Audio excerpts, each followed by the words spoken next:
Olá, pessoal!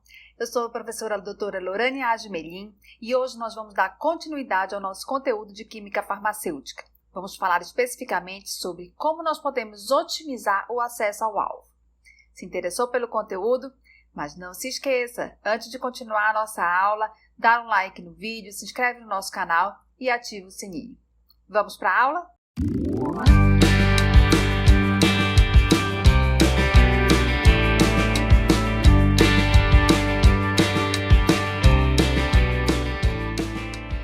Então, dando continuidade ao nosso conteúdo de planejamento de fármacos, falando especificamente como nós podemos otimizar o acesso ao alvo, hoje nós vamos focar nesta etapa do planejamento de fármacos, ok? Então, lembrando que nas etapas que compõem esse planejamento é identificar a doença-alvo, identificar o alvo do fármaco, estabelecer os procedimentos testes, encontrar o protótipo, estudo da relação estrutura-atividade, identificar o grupo farmacofórico, planejamento de fármacos otimizando as interações com o alvo. Isso tudo nós já vimos em aulas anteriores. Se você ainda não viu, volte lá, veja os vídeos para você entender todas essas etapas. Estamos na etapa 8, que é o planejamento de fármacos otimizando o acesso ao alvo. Tá? E qual é o objetivo que se tem em querer otimizar esse acesso ao alvo? Nós até agora estudamos como que essa molécula ela vai interagir com o meu alvo, como que eu posso otimizar essa interação. Mas quando ela já está no seu local de ação, mas até ela chegar lá, ela passa por algumas etapas no nosso organismo e que estão diretamente relacionadas com a farmacocinética. Então eu preciso pensar nessas etapas, planejar e otimizar essas etapas para que essa minha molécula chegue no seu local de ação. Então quais são os objetivos quando eu quero otimizar? Melhorar as propriedades farmacocinéticas do protótipo, otimizar a estabilidade química e metabólica, otimizar o equilíbrio hidrofílico e hidrofóbico, otimizar a solubilidade, otimizar o tempo de meia-vida, otimizar as características de distribuição. Então, nós temos que pensar que fármacos devem ser suficientemente polar para serem solúveis em meio aquoso. Fármacos eles devem ser suficientemente polar-apolar para interagir com o sítio de ligação. Fármacos eles devem ser suficientemente apolar para atravessar a membrana celular. Fármacos eles devem ser suficientemente apolar para evitar uma excreção rápida. Fármacos devem ter características hidrofílicas e lipofílicas.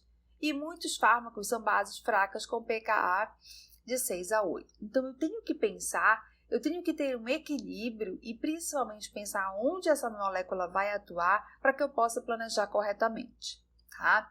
Então, quando eu penso em melhorar essas etapas, eu posso pensar em melhorar a solubilidade e a permeabilidade da membrana dessa minha molécula. E como que eu posso fazer isso? Eu posso utilizar substituintes alquil, porque variando o tamanho dos grupos alquil, varia o equilíbrio hidrofílico e hidrofóbico da estrutura. Tá? Grupos alquil grandes aumentam a hidrofobicidade. E quais são as desvantagens de eu utilizar esse método?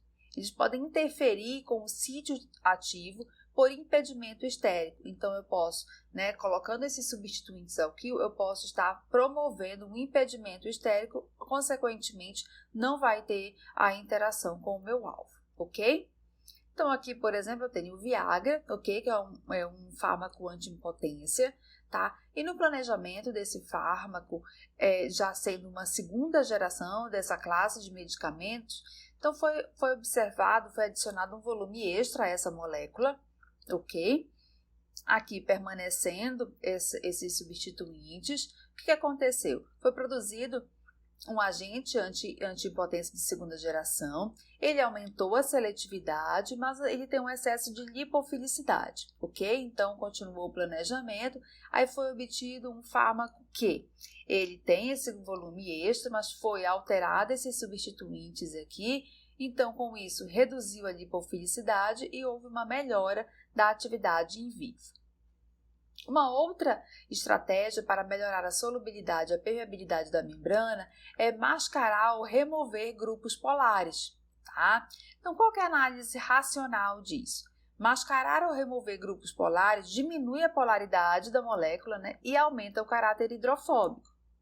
Mas isso tem desvantagens, porque alguns grupos polares eles podem estar envolvidos com a ligação ao alvo, tá? Então eu posso estar perdendo grupos importantes. Também é provável que alguns grupos polares desnecessários eles já tenham sido removidos, né, através da estratégia de simplificação, que nós já vimos em aulas anteriores, ok? E também tem a questão dos profármacos, que nós vamos ver na aula seguinte.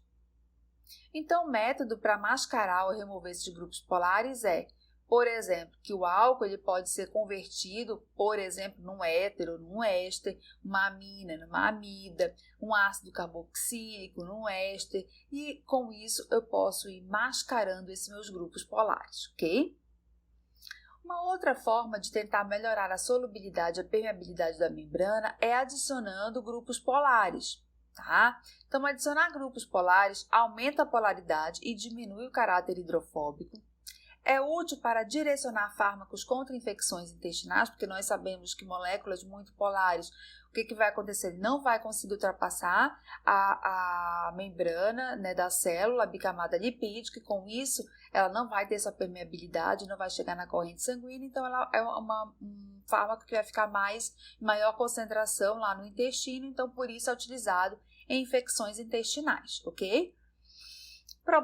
O detalhe é que se ele conseguir ultrapassar, né, conseguir passar pela membrana da célula e conseguir atingir a corrente sanguínea, esses grupos, né, essa molécula que tem esses grupos polares, ela pode ser útil para reduzir os efeitos colaterais no sistema nervoso, porque essa molécula que ela é mais apolar, ela não vai conseguir ultrapassar a barreira hematoencefálica, diminuindo os efeitos colaterais no sistema nervoso central.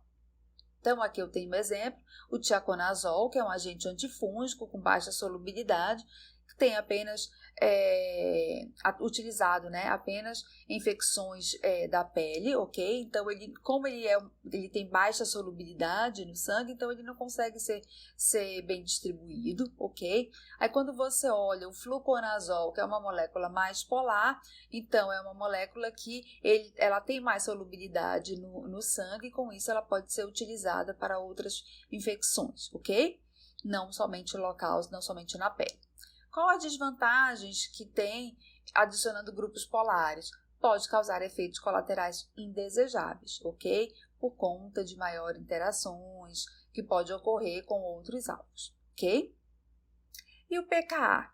O pKa também ele pode ser variado para que eu possa aumentar ou diminuir a solubilidade e permeabilidade da membrana, tá? Então, geralmente eu quero aumentar essa solubilidade. Então, variando o pKa, altera a porcentagem do fármaco que é ionizado. E alterar o pKa para obter a proporção necessária de fármaco ionizado e não ionizado é uma estratégia para que você consiga ter um equilíbrio ou consiga ter a forma com que você realmente necessita para interagir com o seu alvo. Qual é o método utilizado para variar o pKa? É variar os substituintes, tá, alquil, em nitrogênios de amina, e variar substituintes AIL para influenciar aminas aromáticas ou ácidos carboxílicos aromáticos, tá? Quais são as desvantagens de utilizar esse método?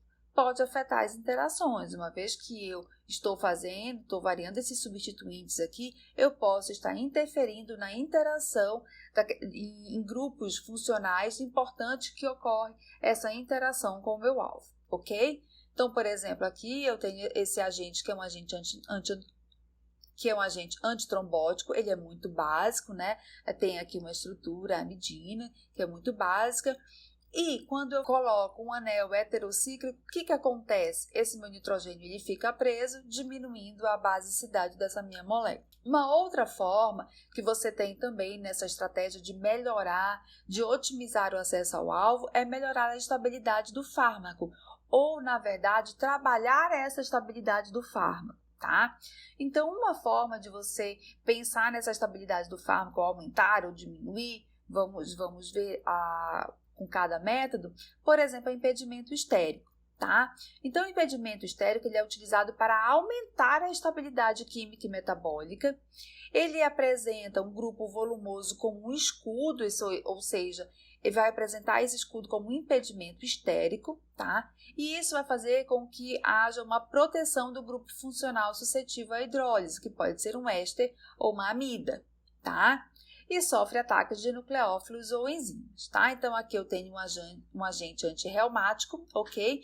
E que nele eu tenho um impedimento estérico, uma região que promove um impedimento estérico, fazendo com que bloqueie a hidrólise da amida terminal e com isso eu vou fazer com que essa minha molécula ela fique mais estável, ok?